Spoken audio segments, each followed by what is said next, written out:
When Plato speaks about a philosopher king to rule a society, his argument derives from the fact that he will be the ultimate source of wisdom and knowledge. He suggests that knowledge is power and no law or ordinance is mightier than knowledge. That is why the society governed by the philosopher king would be just, fair, and peaceful. In the present context, this theory may not be completely true in statecraft, but in global diplomacy, wisdom and knowledge do play an extensive role. The wise argument based on reasoning not only helps in establishing cooperative, friendly relationships, but also helps in skillfully advancing the nation's interests. As diplomacy involves a tedious process of debate, discussion, and argument, a person well versed with these prospects can only bring favorable results. Namaste and welcome to TFIPost. I'm your host Piyush. If you are watching us on YouTube, please subscribe and press the bell icon to get all the latest updates. If you're watching us on Facebook, do like, share, and subscribe to the page. Somewhere Europe has to grow out of the mindset that Europe's problems are the world's problems. But the world's problems are not Europe's problems. This is S Jaishankar, the Minister of External Affairs of India, a man of knowledge, wisdom, and years of diplomatic experience. His decisions are wise, and in a completely chaotic world, he stands upright for India's independent foreign policy. This has also been proven in his recent US visit. His statements during the UNGA and Washington visit truly makes him Plato's philosopher king in the domain of diplomacy. The minister's visit to the US was mostly associated with the 77th United Nations General Assembly. That is why statements of Jaishankar at the global platform became important. In long speech of Jaishankar at the assembly, there were some words which clearly reflect India's unique presence in the world. For example, giving India's clear-cut stand on Russia-Ukraine war, Jaishankar, standing at the world's highest assembly, said, "As the Ukrainian conflict continues to rage, we are often asked whose side we are on. And our answer each time is straight and honest. India is on the side of peace and will remain firmly there. We are on the side that respects the UN Charter and its founding principles. We are on the side that calls for dialogue and diplomacy as the only way out. We are on the side of those struggling to make ends meet, even as they stare at the escalating cost of food, of fuel, and fertilizer. It is therefore in our collective interest to work constructively both within the United Nations and outside in finding an early resolution to this conflict." While taking a dig at China's constant support on terrorism on behalf of Pakistan, as Jaishankar stated, the United Nations responds to terrorism by sanctioning its perpetrators.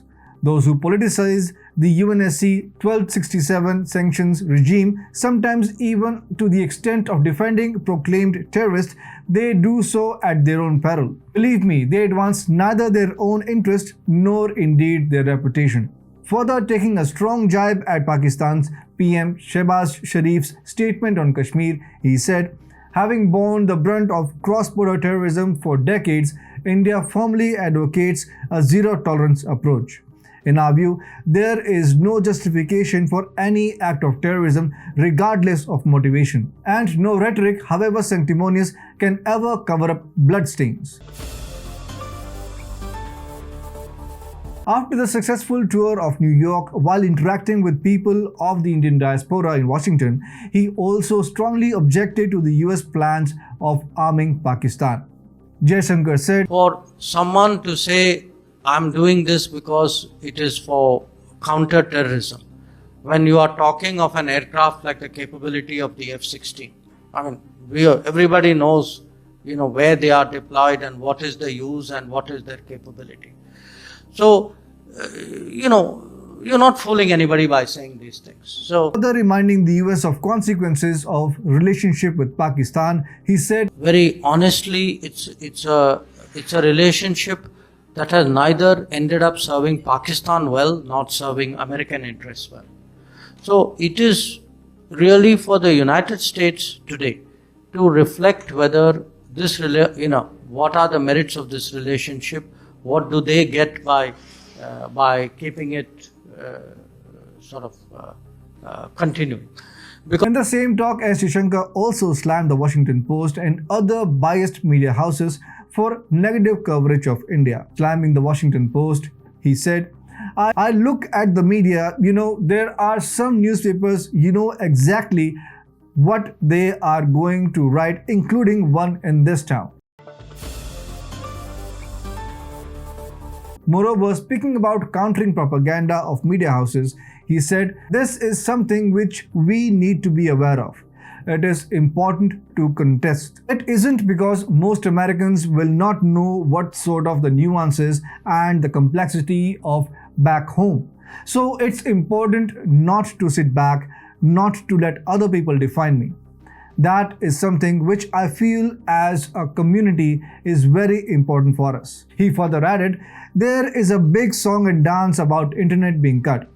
Now, if you've reached the stage where you say an internet cut is more dangerous than the loss of human lives, then what can I say? Speaking about the politicization and global propaganda on Kashmir, he added, if you look at the whole 370 issue, it's a fundamental, maybe I should not be looking in your direction.